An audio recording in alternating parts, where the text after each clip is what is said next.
भूमि जल में थी, जल से निकाल करके, क्योंकि ब्रह्मा जी झुके,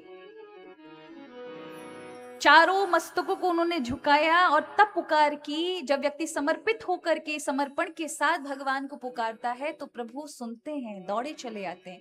कहने का अर्थ है जीवन में 9 प्रकार की भक्ति आती है, तब भगवान का आपके जीवन में पदार्पण होता है।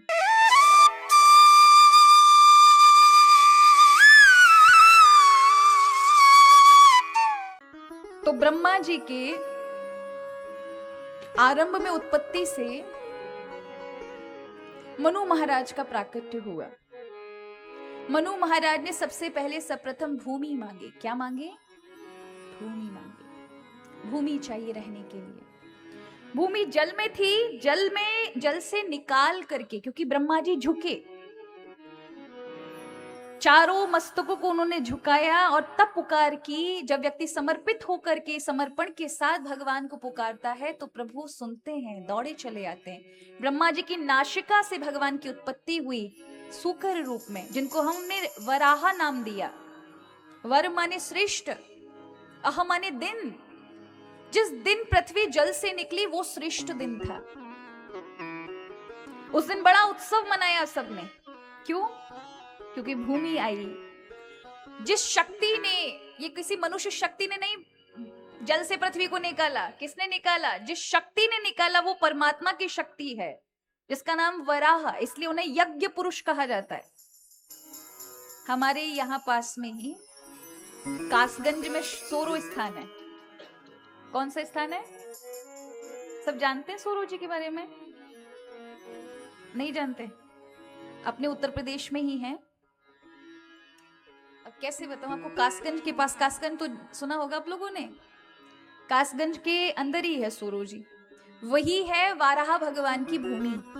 वहीं पे प्रकट हुए वराह भगवान, और वहीं पे तुलसीदास जी को भी रामायण इत्यादि तुलसीदास जी की भूमि कही जाती है। वो गोस्वामी तुलसीदास जी की भी। हमारे यहाँ पर, हमारे जो पूर्वजों की परंपरा है, हमारे यहाँ हरिद्वार नहीं जाते, हमारे यहाँ जाते हैं सोरो जी जाते हैं महाराज। सोरो जी की महिमा है हमारे।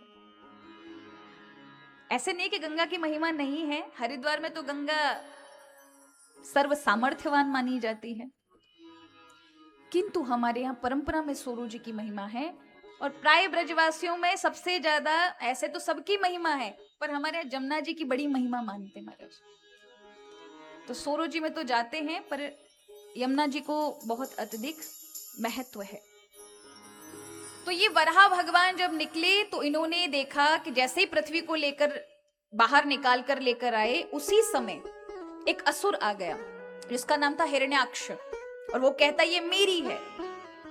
माने लोभ वृत्ति, संग्रह वृत्ति, लोभ, जो केवल इकट्ठा इकट्ठा करना चाहे, मेरा है मेरा है मेरा है, ऐसी वृत्ति का अंत भगवान करते हैं। भगवान ने यहाँ हिरण्याक्ष का वध किया और पृथ्वी मनु को प्रदान की।